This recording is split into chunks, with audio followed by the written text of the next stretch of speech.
Mesdames et messieurs, chers internautes, bonsoir. Nous sommes le samedi et comme vous le savez, le samedi, c'est votre émission. Ici, tout se raconte. Pour la seconde partie de votre émission de ce samedi, nous continuons avec notre thème, implication ou omniprésence des ex dans la vie de couple. Nos invités ne sont plus à présenter. Il s'agit du métaphysicien plasticien Raimi Moussa. Bonjour. Bonjour Tatiana. Ça fait longtemps. Dieu est grand. Également avec nous sur ce plateau, elle c'est le docteur Karen Gagné. Bonsoir docteur. Bonsoir Tatiana. Vous êtes de retour. Oui, je suis de retour. C'est vrai que vous nous avez manqué, hein? En tout cas, vous m'avez manqué aussi. Voilà, chers internautes, pour la première question, elle va s'adresser aux métaphysiciens. Dites-nous un peu, monsieur Raimi, est-ce que dans une relation où il n'y a pas eu d'enfant, est-ce que c'est courtois que les ex se fréquentent? Merci Tatiana. Permettez avant toute chose que nous mettons la main sur le cœur de ces femmes, de ces hommes, de ces couples qui n'ont pas encore d'enfants. Mais ce que nous allons leur demander humblement, c'est de faire l'exercice du miroir. C'est de se regarder seuls dans leur chambre, dans le noir, si possible dans l'obscurité, et de revoir leur vie passée. Ont-ils enlevé des grossesses? Ont-ils mal parlé à quelqu'un? Ont-ils pris un bien important à quelqu'un et n'ont pas payé? Qu'est-ce que leur conscience leur reproche?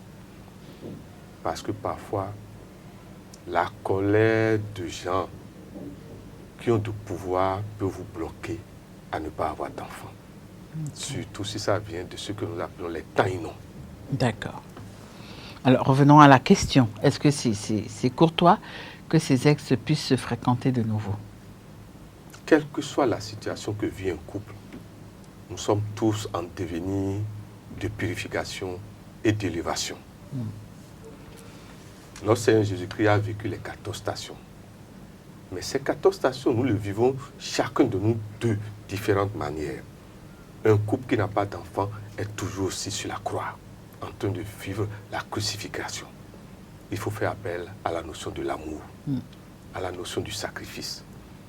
Si vraiment toute l'étude a été faite au niveau de la médecine et vous n'avez pas trouvé solution, je leur demande humblement d'aller d'abord encore dans la tradition daomienne, d'abord, avant qu'on ne tire vraiment conclusion. Parce qu'il y a des couples qui n'ont pas d'enfants, non pas parce que l'un des deux partenaires a des problèmes, mais pas envoûtement. Oui, mais lorsque ces deux personnes se séparent, est-ce qu'il est courtois qu'ils continuent de se fréquenter alors même qu'ils n'ont pas eu d'enfants? Ce qui est certain, quelle que soit la situation qu'un couple vit, dans le cas actuel, ils n'ont pas d'enfants, les ex sont des diables et des sorciers ou des sorcières. Ce sont des aigris, ce que nous appelons des blessés de guerre. Un vrai ex-responsable n'a pas à intervenir dans la vie de la nouvelle relation de son ancien partenaire. Nous aimons trop le commerce Fayao au Bénin et souvent dans le monde. J'appelle ça du Fayao. Qu'est-ce que vous n'avez pas trouvé, c'est votre ex que vous allez encore continuer à avoir? Qu'est-ce qui vous a amené à laisser votre ex, à celui que vous appelez ex aujourd'hui? Il y a une sorte de méchanceté dans cette affaire d'ex-là qui revient dans la vie des couples. Cette fois, je vais devoir poser une question d'abord à la sociologue et ensuite le métaphysicien va nous répondre. Généralement, docteur, dans nos sociétés, on entend ces femmes qui bombent le torse en disant « Oui, tu vas partir, tu vas revenir me trouver ». Alors, vous, en tant que femme, lorsque vous faites face à une ex comme ça qui vient vous menacer toute go, quelle est votre réaction? Merci bien Tatiana. Vous savez, face à la menace d'un ex ou d'une ex, le tout dépend d'abord, quand vous avez vécu avec cette personne, quelle catégorie de personne elle a été, quel type de personne est votre conjoint ou votre conjointe avec qui vous êtes en position d'ex aujourd'hui. Quelle est la posture qu'elle a toujours adoptée, quelle est sa position spirituelle. Mais non, quand cet ex-là dit « je serai ici, tu reviendras me voir », ça dépend.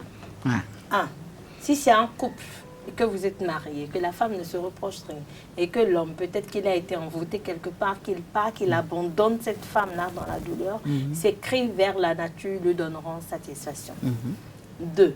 Si c'est que vous vous êtes entendu et que c'est peut-être l'homme qui, par ses actions, fait que la femme veut partir et que cet homme-là dise tu reviendras me retrouver ici. Je pense que c'est souvent des hommes qui tiennent compte de ce qu'ils ont en position de spiritualité, donc leur méchanceté gratuite qu'ils distribuent dans la ville aujourd'hui et qui se dit tant que je ne suis pas heureux, elle ne sera pas heureuse, tant qu'elle ne revient pas vers moi, elle ne trouvera personne pour la prendre en compte. Oui, mais à ce niveau, docteur, excusez-moi, est-ce que ce n'est pas l'ego aussi qui parle? Oui, vous savez, le problème souvent, c'est que l'homme grand H a un égoïsme naturel.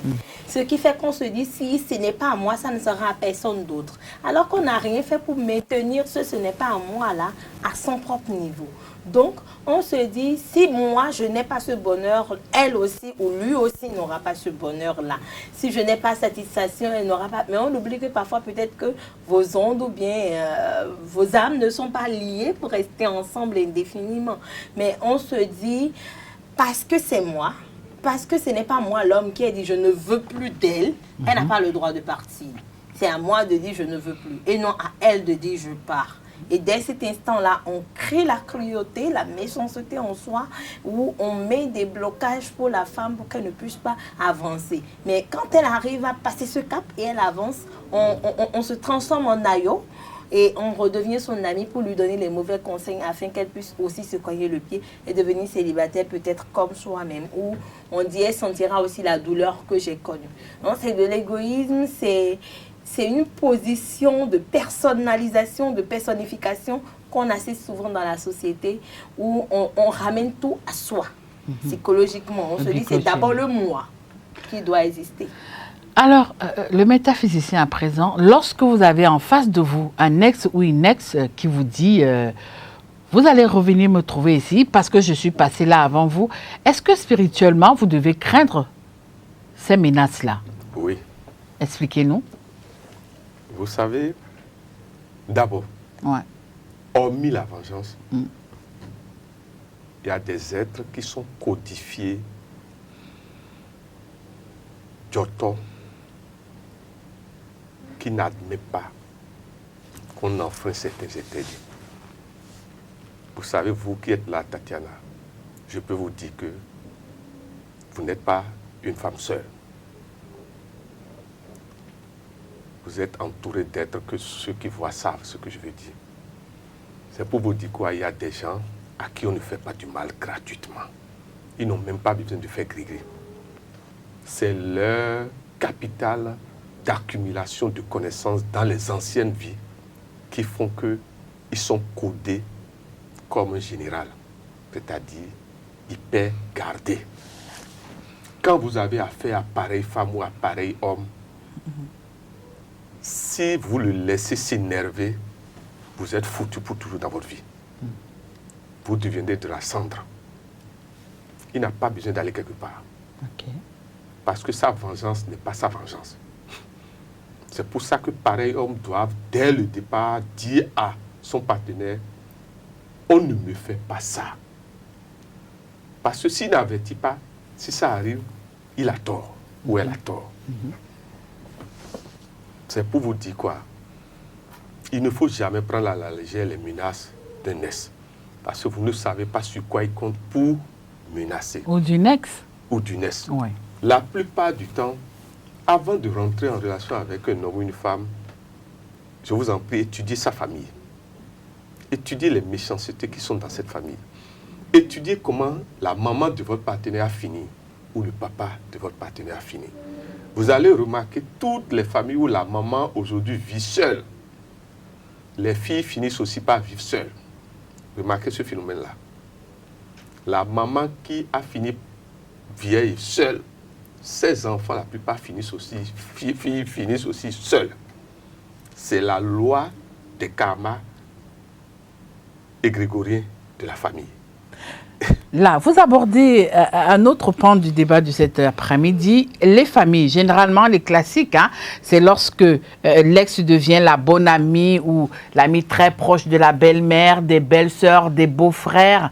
Lorsqu'il y a cérémonie dans la famille, c'est elle qu'on voit. Alors, à ce moment-là, en tant que sociologue, Oui, c'est vrai, docteur, vous souriez parce que c'est des choses qui arrivent dans notre société, c'est des choses qui sont permanentes. Est-ce qu'à ce moment-là, dans ce classique-là, quand l'ex devient la bonne amie de la famille, l'épouse ou l'époux doit craindre le pire?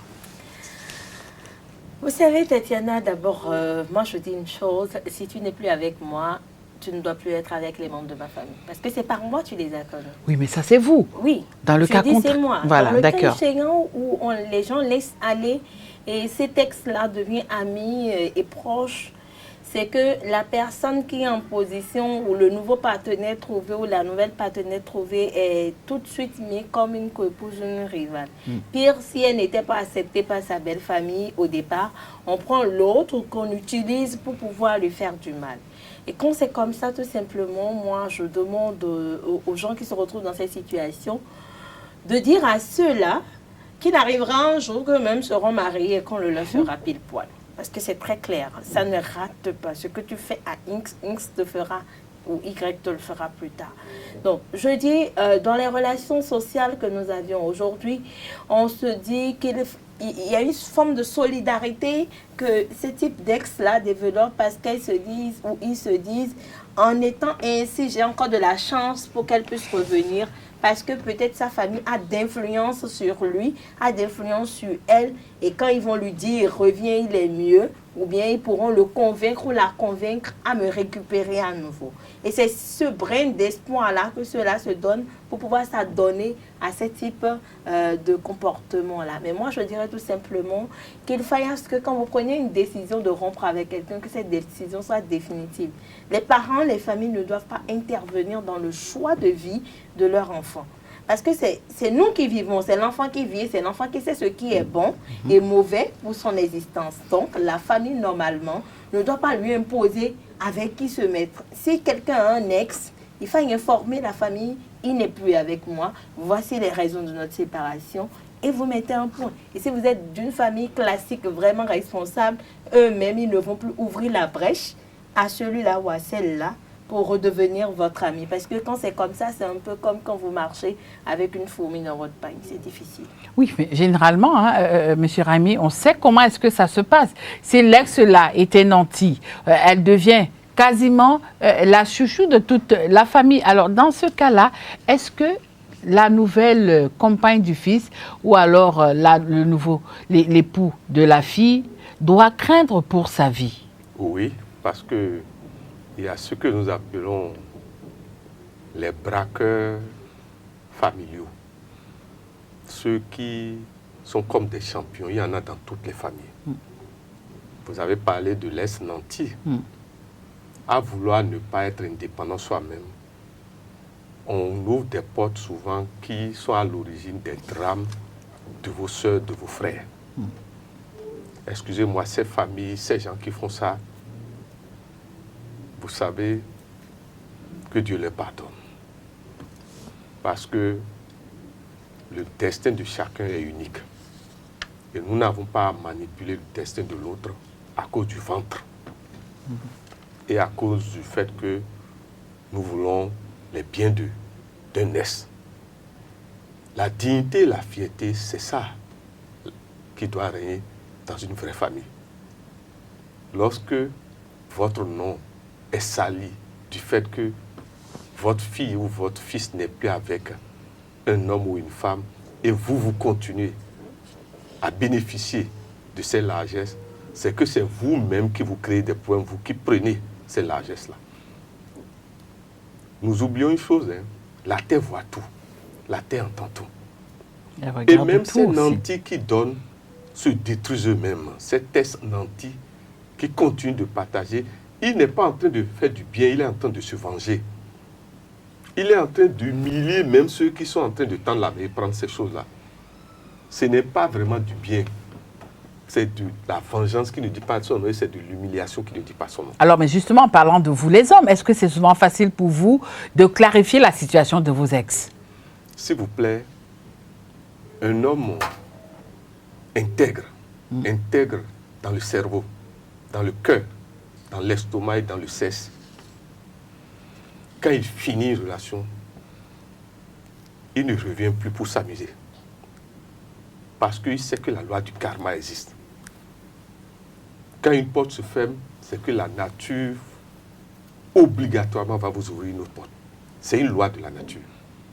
Lorsqu'une porte se ferme et vous n'avez pas le courage de quitter cette porte, aucune autre porte ne s'ouvrira pour vous. Okay. C'est souvent ça que nous oublions. La peur fait souvent que nous acceptons de subir l'humiliation de certains êtres, que ce soit homme ou femme. Okay. Alors qu'il suffit de dire ça suffit et vous verrez qu'une autre porte naturelle va s'ouvrir. La réalité de la vie, c'est quoi, mes frères et sœurs? Ce n'est pas avoir beaucoup de quantité de biens ni d'argent. C'est d'être en joie dans le cœur. C'est d'avoir une joie naturelle avec quelqu'un, qu'il soit nanti ou pas. Le plus important, je préfère construire ma vie avec quelqu'un avec qui je suis heureux que d'aller contracter un karma d'osmose avec un nanti où je vis comme en prison. Alors, docteur, il y a souvent des personnes qui s'amusent à dire de ne pas gâcher sa vie ou sa vie de couple ou alors son foyer avec les démons des ex. Est-ce que cela est possible? Là, je pose la question à la sociologue et je poserai la même question au métaphysicien. Oui, vous savez, comme nous sommes dans la société, quand nous parlons de société, nous parlons des relations humaines. Et l'homme étant un être un peu fragile, il est souvent très difficile à quelqu'un, même votre nouveau partenaire, d'accepter la présence d'un ex qui devient comme un rival pour lui ou une rivale pour elle et est à tout moment présente dans vos vies. Donc, mieux vaut carrément ne pas les avoir parce que cet ex-là qui est revenu, vous ne connaissez pas ses intentions, ses vraies intentions. Parce que l'homme debout, vous ne pouvez pas lire dans son cœur ni dans sa tête. Vous ne pouvez voir que de l'apparence. Et c'est un peu comme ce qu'on vit au quotidien aujourd'hui, l'hypocrisie humaine que nous avions au sein de la société. Vous ne savez pas où est l'honnêteté, vous ne savez pas où se retrouve la méchanceté. Donc, le plus simple pour vivre en paix dans un foyer, c'est de respecter votre conjoint, votre conjointe. Et ce respect-là commence par la limite que vous posez à l'accès à votre foyer, à un ex ou à une ex. Parce que faire entrer l'ex, il verra ou elle verra peut-être que des choses que tu n'as pas eu à faire avec elle ou avec lui, tu le fais avec l'autre. Et c'est ainsi que naît le démon qui est en eux. Ils se disent, moi, je n'ai pas bénéficié de ça. Pourquoi elle? Pourquoi lui? Dans ce cas, je me motive à détruire cela. Et l'esprit, l'égoïsme connu, l'égocentrique qu'on a aujourd'hui au sein de la société, crée cette motivation-là en ces acteurs-là. Et ils se disent, mieux vaut qu'on revienne tous au même point de départ. À la case de départ, plutôt que il perd, je perds. Elle perd, je perds. Oui, il y en a même qui le font des fois jusqu'à tuer le conjoint qui est mis en cause ou la conjointe. On dit, bon, si c'est le cas, mieux vaut que nous toutes nous soyons perdantes ou nous deux nous soyons perdants. Comme ça, tout le monde revient à la case zéro de départ. Donc, c'est très glissant, c'est un terrain très glissant d'accepter la présence d'un ex dans votre vie de couple, dans votre nouvelle vie de couple. Alors, là, je me retourne vers le métaphysicien, je vous pose la même question. Lorsque certaines personnes s'amusent à dire ne gâchez pas votre vie de couple ou votre foyer avec les démons des ex, est-ce que cela est possible? Quand on sait parfois jusqu'où les ex peuvent aller et jusqu'où parfois ils peuvent avoir le verbe facile et même très, très convaincant. Tatiana, vous avez bien employé la parole les démons des ex. Ça dit tout déjà. La réponse est déjà dedans. Aucun démon ne fait du bien, ne construit du bien. Excusez-moi, l'es là, c'est un poison lent. Les es sont des poisons lents. Et les es, excusez-moi, ce sont des irresponsables. Parce que vous avez échoué. Pourquoi vous voulez embêter encore? Le vrai garçon est un vrai guerrier. Et un guerrier, quand il perd, il dépose les armes. Il ne vient pas encore bomber le torse dans la ville pour dire, bon, il m'a battu parce que j'ai glissé, il y a Gombo ici, il y a Cré-Cré ici. Un vrai guerrier, quand il perd, il va encore se réarmer pour réaffronter son adversaire, mais à une seule condition. Si cet adversaire qui veut affronter continue maintenant à l'embêter, parce que le vrai gagnant n'embête plus celui qui a perdu. Il fait tout même pour que la paix règne désormais. C'est pour vous dire simplement que S veut dire passé noir. S'il y a eu S, c'est que ça ne va pas. Pourquoi vous voulez revoir des films négatifs dans votre vie? Ce qui est certain, ce qui a été cassé une fois, quand ça repart, ça se casse toujours. Bah, quand on est tombé, on ne peut plus se coucher. Hein? Ce qui est sûr, celui qui est couché là, il ne peut pas être debout en même temps. Ou il accepte qu'il est couché et il vit les conditions de son couchement. Ou il accepte qu'il est guerrier, il est debout et il laisse la femme ou l'homme tranquille continuer sa vie. Parce que aucun de nous n'est Dieu décideur de l'autre. Lorsque ça ne va pas et que vous avez coupé là, ayez l'humilité de laisser l'autre évoluer. Alors, docteur, petit à petit, nous cheminons vers la fin de cette émission. Lorsque, chemin faisant, une femme ou un homme découvre que, au fait, il était un choix ou elle était un choix par défaut de son compagnon, quelle peut être la réaction de cette personne vis-à-vis de ce conjoint qu'elle a vraiment ou qu'il a tant aimé? Ça remet les pendules à l'heure. C'est difficile. Bah oui.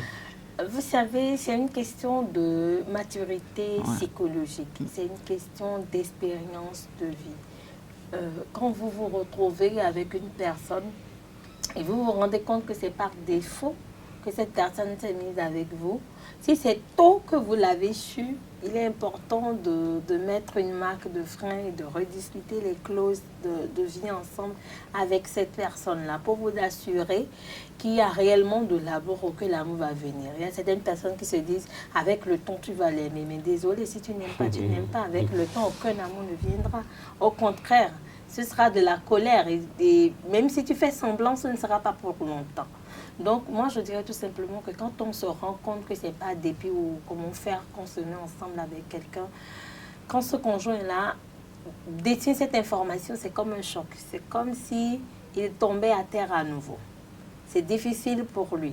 Parce que à la face du monde et de la société, vous êtes déjà en relation. Mais tu te rends compte que pendant que toi, tu donnes tout, cette personne-là ne donne même pas le 1/10. Singer le 1/10 de ce que toi tu donnes. C'est un peu comme si tu arrivais à acheter un pain. Tu achètes un pain, tu donnes en totalité. Alors que l'autre, quand il achète son pain, il te dit c'est moitié pain j'ai acheté aujourd'hui. Et pendant que toi tu restes à jeun, lui il mange toujours la moitié. Le jour où tu te rends compte, le ciel te tombe sur la tête. Donc, je dirais tout simplement que quand on se rend compte psychologiquement, là, ce partenaire est affecté. Et ce sera très difficile pour ce partenaire de croire après en la sincérité de cette personne-là qu'il avait pris par dépit. Il se dira, tout ce que vous ferez dès cet instant, même si l'amour venait, votre partenaire n'aura plus confiance en vous. Et là, vous créez une autre crise dans votre foyer, vous créez un autre désordre dans votre vie. Alors, la dernière parole vous revient, M. Raimi, lorsque vous découvrez que vous êtes le choix par défaut de votre compagnon, de votre ami, de votre époux, et que spirituellement, cette personne est toujours attachée à son ex, est-ce qu'en métaphysique, c'est un message qu'on essaye de vous faire passer? C'est simplement que vous êtes en train de payer une dette karmique. Je vous ai dit que tout contact, toute osmose fait partie des outils des seigneurs du karma pour vous faire purifier, vous faire payer vos anciennes dettes. Rien n'est gratuit, s'il vous plaît. Qu'un être vienne vous embêter, ce n'est pas gratuit. Voilà, chers amis internautes, chers téléspectateurs, nous sommes arrivés au terme de notre émission de cet après-midi. Le thème débattu était implication ou omniprésence des ex dans la vie de couple. Nos invités, le docteur Karel Gagné et les sociologues et le métaphysicien plasticien Raimi Amoussa, Tatiana Honda, toute l'équipe d'ici Tout se raconte vous souhaite un excellent après-midi. Au revoir.